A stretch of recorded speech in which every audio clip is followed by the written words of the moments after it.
Hi,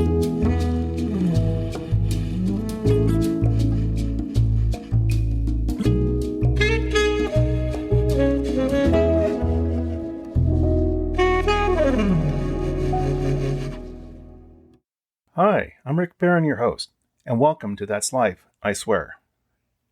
About 4 weeks ago, John Carmack, who is the Chief Technology Officer of Oculus, which Facebook bought, now Meta, called it quits and decided to leave. His reason for leaving? He said, the project is working at half the effectiveness and has a ridiculous amount of people and resources, but we constantly self-sabotage and squander effort. Let's jump into this. After more than 8 years at the company, John Carmack, a pioneer of virtual reality technology, had had enough. John is known as a programming savant and technology genius, and played a key role in shaping Meta's recent direction. So who is John Carmack? If you have teenage kids who play video games, I'm sure they can tell you a lot about John. He is a well-known computer programmer and video game developer who has worked on several highly successful games and game engines. He's best known for his work on the Doom and Quake series of games, which have influenced the development of the first-person shooter genre.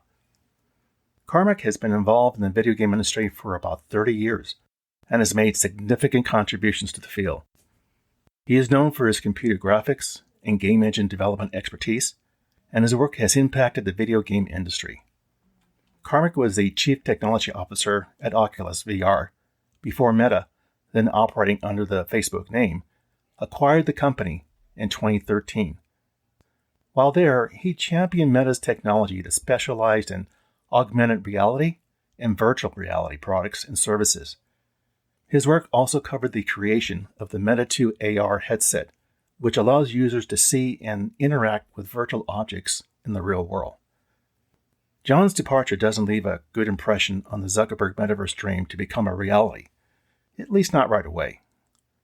He was one of the most influential voices leading the development of VR headsets at Meta. John made a decision to stay with Facebook after Mark Zuckerberg decided to shift the company last year to focus on metaverse and rename Facebook as Meta. From what I saw, I think Zuckerberg's push to pour dollars into the metaverse is so he doesn't have to be reliant on Apple and Alphabet going forward. Through its new privacy update, Apple has declared war on Meta platforms, which relies on advertising for most of its revenues. Google also delivered the killing blow to Meta's future in advertising revenues when it also announced similar changes to its privacy terms for all Android phones. Charging full steam into VR and the metaverse is a giant leap Zuckerberg is taking to deal with the monkey wrench that Apple and Google threw at him. While Meta has made some significant progress, John Carmack's recent exit didn't help, and it's just another painful reminder of the tech giant's struggles attempting to blaze a new trail. It really just came down to absolute frustration that drove John Carmack to end his time with Meta platforms, and it was on his Facebook page that he called it quits. In his comments, he expressed and understood that Meta was in the middle of transitioning from a social networking company to one focused on the immersive world of the metaverse. No easy task, and quite a leap in strategies. While his comments may have sounded damaging, they weren't related to really any individual or persons he worked with, or decisions made above him. You see, his quitting focused on his idea of optimization itself, a structural and systemic issue. John was watching a company operating at half its potential, not to mention the absurdity of throwing a lot of people and resources and then having nothing to show for their efforts. It was like taking 2 steps forward and 4 backward. Understand that John's feedback is not someone in isolation. Facebook is no longer the dream work environment it once was. According to a poll taken in early 2022 by Glassdoor, Meta platforms dropped 36 spots to number 47 on the annual ranking of the best places to work in 2022.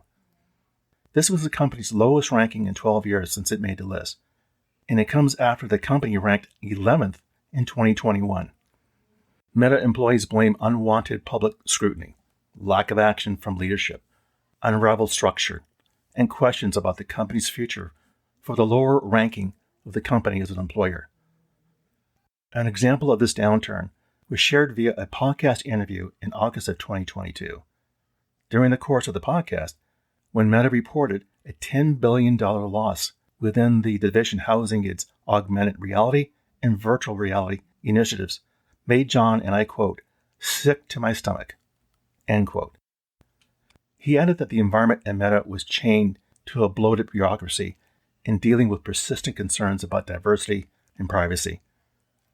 John tried to be a voice of reason, calling out some of the direction Meta was making, going with some of their management decisions.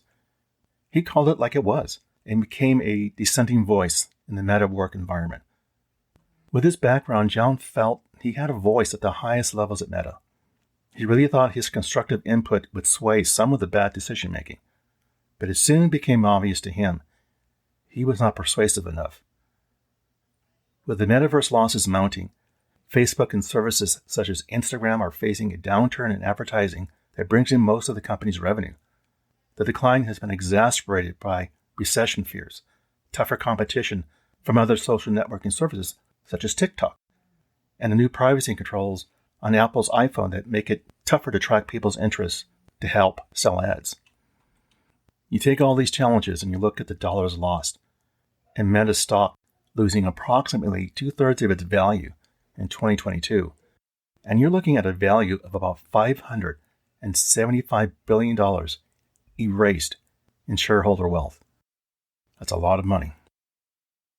As I was writing this podcast, I saw an article in the newspaper where John and Mark Zuckerberg were in court discussing the acquisition of Within Unlimited. The court hearing was centered on the Federal Trade Commission's attempt to block Meta's purchase of Within Unlimited, the virtual reality startup behind a fitness game called Supernatural. The agency has argued that the tech giant will snuff out competition in the developing of the metaverse if it's allowed to complete the deal. Now, the arguments on both sides are still going, but I'm sure this is going to take a while. So what can we learn from this story? What's the takeaway? In my book, I think Mark Zuckerberg jumped the gun on the metaverse. Meta's earnings have been hit hard by its spending on the metaverse and its slowing growth in social networking and digital advertising. In July, the Silicon Valley company posted its first sales decline as a public company.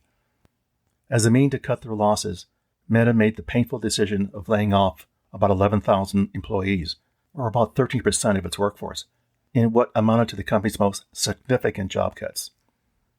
Now, does John's departure spell doom and gloom for Meta? I don't think it will, but it sure doesn't help the cause. When John Carmack left, he was only working part-time at Meta. Nevertheless, the disappointment he expressed in his resignation can't be that he was alone in his thinking, having these doubts and reservations about the future. It magnifies the questions looming over Zuckerberg's efforts to become as dominant in virtual reality as Facebook has been in social networking since starting the service nearly 20 years ago, and now making an abrupt turnaround in strategy. This is no easy task. While Zuckerberg continues pouring money into Meta, John announced in August that his artificial intelligence firm, a startup, Keen Technologies, has raised about $20 million. I believe John will once again enjoy going to the office and working in an environment where employees can disagree with management's decisions for the greater good. Well, there you go. That's life, I swear. For further information regarding the material covered in this episode, I invite you to visit my website that you can find on either Apple Podcasts or Google Podcasts for show notes calling out key pieces of content mentioned in the episode transcript. As always, I thank you for listening.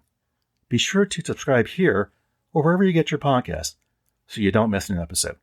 See you soon.